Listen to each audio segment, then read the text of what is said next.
कर्नाटक का नाटक वाया राजस्थान।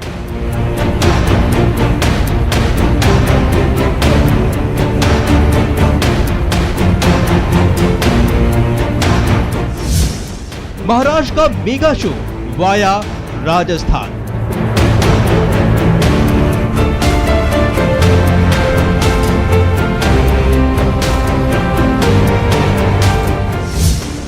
अब मध्य प्रदेश की महाभारत वाया राजस्थान।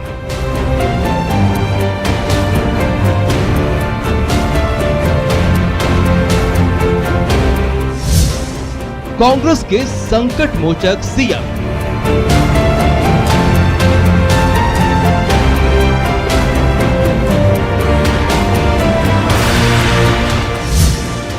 सबसे सुरक्षित गढ़ मरुधरा।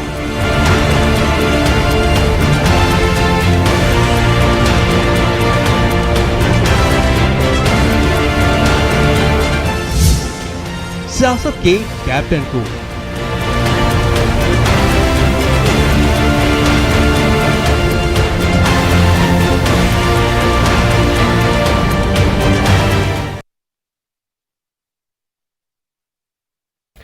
जब हर कदम फूंक फूंक कर रखना हो, जब सेफ हाउस की जरूरत हो, तब कांग्रेस मरुधरा पर ही ट्रस्ट कर रही है। नमस्कार, आप देख रहे हैं प्राइम डिबेट। आपके साथ मैं हूं स्वप्निल। पिछले कुछ सालों से आज तक बाड़ाबंदी की नौबत आने पर विधायक यहीं लाए गए। एक तरफ बीजेपी कहती रही कि देखते रहिए सरकार गिर जाएगी, दूसरी तरफ दिखता रहा कि कांग्रेस राजस्थान पर ही भरोसा जता रही है। ऐसे में वो सवाल जिन पर आज डिबेट में हम चर्चा करेंगे, आपको बता देता हूं। प्राइम डिबेट के प्राइम सवाल नंबर 1। कांग्रेस के पास हर मुश्किल का जवाब मरुधरा है। क्या इसके पीछे रीजन हो सकता है, खंगालने की कोशिश करेंगे। सवाल नंबर 2, क्या बीजेपी के दावे में दम है? बीजेपी कहती रही है कि सरकार गिरने वाली है, लेकिन क्या उसके दावे में दम है? और सवाल नंबर 3, कि ये जो बाड़ाबंदी है उसके क्या मायने हैं? इन्हीं सवालों के इर्द गिर्द आखिर क्या मतलब निकलता है मौजूदा बाड़ाबंदी का। और मेरे साथ गेस्ट पैनल जो जुड़ रहा है, आपको इंट्रोड्यूस कर देता हूं। मेरे साथ जुड़ रहे हैं मनीष गोधा जी, वरिष्ठ पत्रकार हैं, संयम लोढ़ा जी निर्दलीय विधायक हैं, और मदन दिलावर जी बीजेपी विधायक हैं। आप तीनों का स्वागत है न्यूज 18 राजस्थान पर। मनीष गोधा जी, मैं आपसे शुरुआत कर रहा हूं। देखिए, आम समझ, बेहद आम भाषा में अगर मैं कहूं तो आदमी जहां सबसे सुरक्षित महसूस करता है वहीं पर तो वो रुकता है।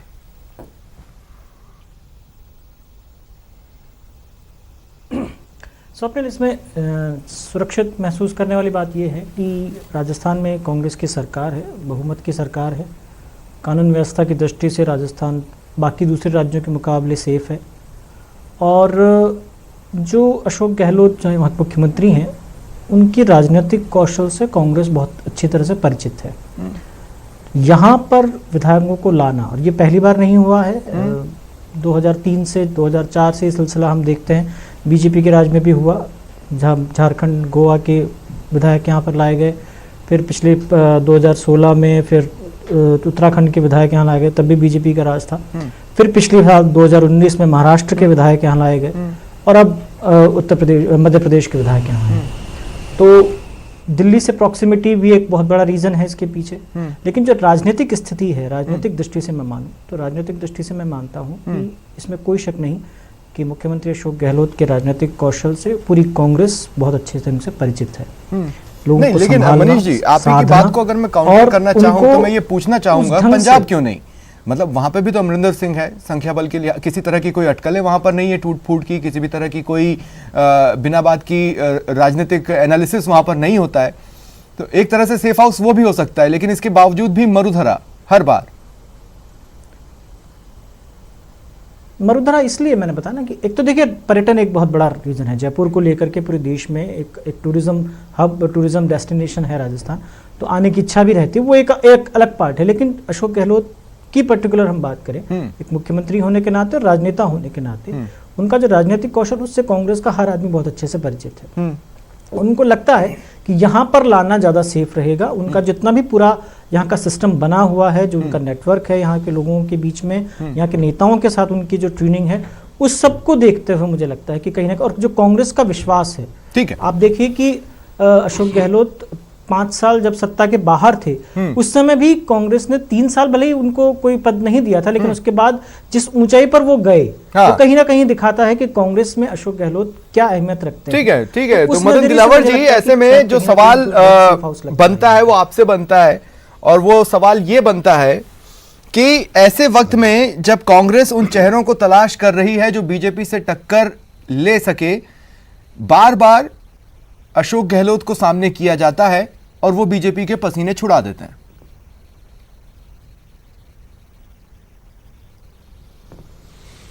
ऐसा नहीं है, बीजेपी को पसीने छुड़ाने की तो कोई बात नहीं है। मैं गिना बीजेपी दूंगा, अपने आप में पहले आप बोल लें। सक्षम है, और हमारे पास बहुत राष्ट्रीय स्तर पर और प्रदेश स्तर पर बहुत स्ट्रांग लीडर हैं।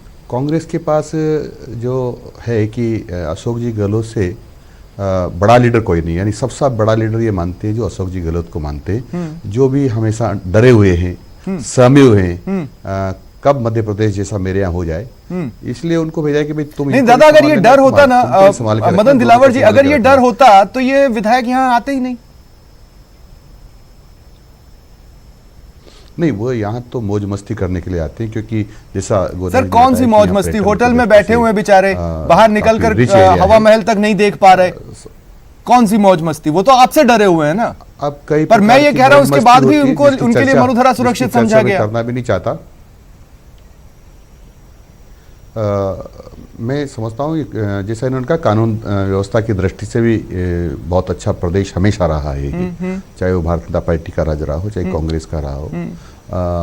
हालांकि अभी इस समय अराजकता की स्थिति है, लेकिन जैसे कोई एमएलएज हैं, किसी भी पार्टी के एमएलए यहाँ आते हुए अपने आप को सुरक्षित समझते हैं, और इसलिए यहाँ आए क्योंकि यहाँ की जनता बहुत ही सौम्य है, समझदार है, इसलिए यहाँ आते हैं। अच्छा, ठीक है। अब देखिए कहां पर पसीने छुड़ाए थे उस पर मैं आगे आऊंगा अगली बारी में जब मैं आपके पास आता हूं। उससे पहले संयम लोढ़ा जी, अब मैं आपके पास आ रहा हूं। संयम लोढ़ा जी, रोजमर्रा की सियासत में मरुधरा पर वो लगाव नहीं दिखता, लेकिन मुसीबत के वक्त दिखता है। आखिर मरुधरा ही क्यों?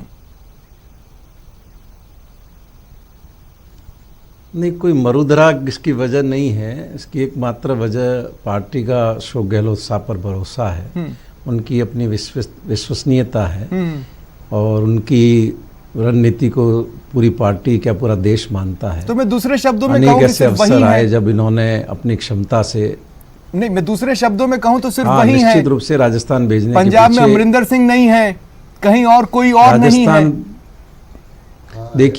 देखिए ऐसा है कि उनका संगठन का लंबा अनुभव है, किस व्यक्ति को कैसे महत्व देना। अब आप देखिए, एमएलए जाए तो वो एयरपोर्ट लेने चले गए, और उनके साथ लगातार उनके साथ वो प्रवास कर रहे हैं। इन सब चीजों का अपना एक प्रभाव पड़ता है, तो कैसे हैंडल करना है ये अशोक जी बहुत बेहतर जानते हैं। क्या दूसरे नहीं जानते देना एमएलए को।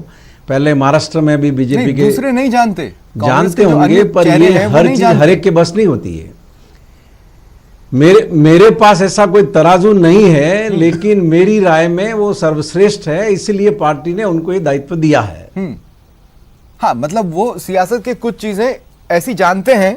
और आप देखिए कि गुजरात तक में इनके पसीने छुड़ा दिए थे। मैं सहमत हूं, मैं वो आगे उसी पर आने वाला हूं, मैं आगे उसी पर आने वाला हूं, लेकिन उससे पहले मनीष गोधा जी दोबारा मैं आपके पास आ रहा हूं। और मनीष जी देखिए, अब तक जो मैंने बात की है उससे मैं थोड़ा सा आगे जाता हूं।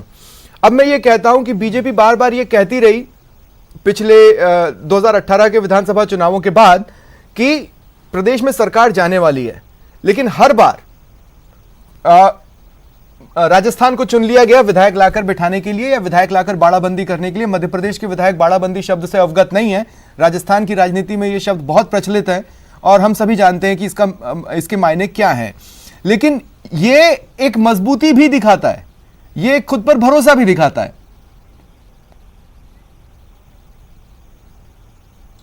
देखिए, भरोसा इसीलिए है, जैसा देखिए अशोक गहलोत कांग्रेस की राजनीति में पिछले करीब 40 साल से सक्रिय है, और बहुत शुरुआत से उन्होंने बहुत निचले स्तर से राजनीति को देखना शुरू किया है।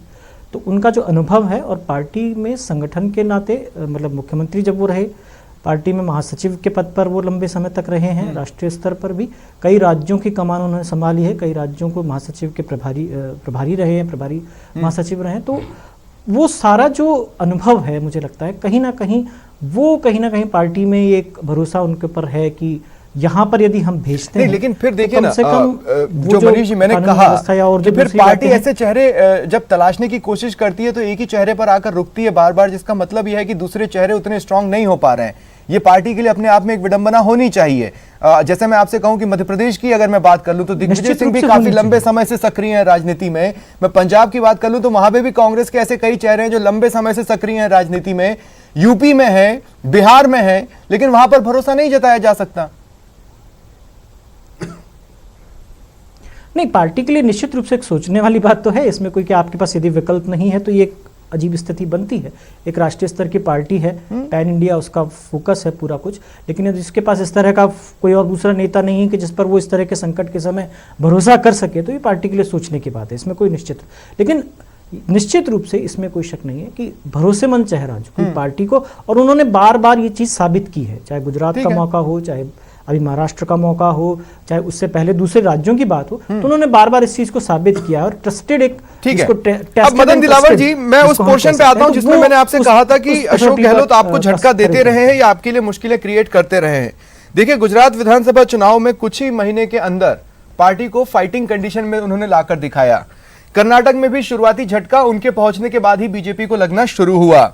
इसके अलावा जब उन्होंने व्यक्तिगत तौर पर मोर्चा खोला, पार्टी को नुकसान की स्थिति का सामना करना पड़ा। यह है मेरा सवाल नंबर 1। और सवाल नंबर 2 जो मैं पूछना चाहता हूं कि आप भी तो गुरुग्राम ले गए, प्रदेश में कोई किसी को लाकर आपने शुरुआत क्यों नहीं की?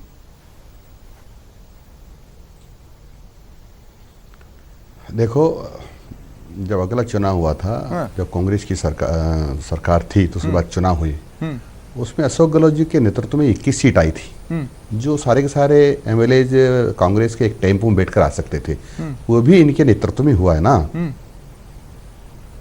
उपचुनाव हुए थे तो बीजेपी जीती थी, ये भी उन्हीं के नेतृत्व में हुआ है। इसलिए कौन सी खास बात है, कौन से पसीने छुड़ाए? गुजरात में तो कहते हम सरकार बनाएंगे, भारतीय जनता पार्टी की 3 सीट भी नहीं आने देंगे, हमने सरकार बनाई है। सर, आप अपने लक्ष्य से बहुत पीछे थे। देखिए, दोनों बातों को मैं काउंटर कर सकता हूं इनके छूट और रहे आंकड़ों के लिहाज से ही कर सकता हूं। पहली बात तो ये कि गुजरात में कांग्रेस ने आपकी सीटें कम हुई और कांग्रेस की बढ़ी। दूसरी बात, राजस्थान में जिस वक्त को आप गिना रहे हैं उस वक्त नरेंद्र मोदी की लहर थी, बिल्कुल थी, लेकिन फिर वही 2018 में आपके ऐतिहासिक पतन का भी तो कारण बनी। 163 से 72 के आसपास आ गए आप। वो देखो क्या है कि जनता का मूड राजस्थान का सामान्यता बदलने का रहता है। अभी तक का कई बार का जो देखें उदाहरण तो ऐसा लगता है एक के बाद होता है, ऐसा होता है। लेकिन ये कहना तो बिल्कुल नितांत ही गलत है कि इन्होंने पसीने छुड़ा दिए। ये भारतीय जनता पार्टी के मारे पूरे देश में दुम दबाते घूम रहे हैं। मैं मदन जी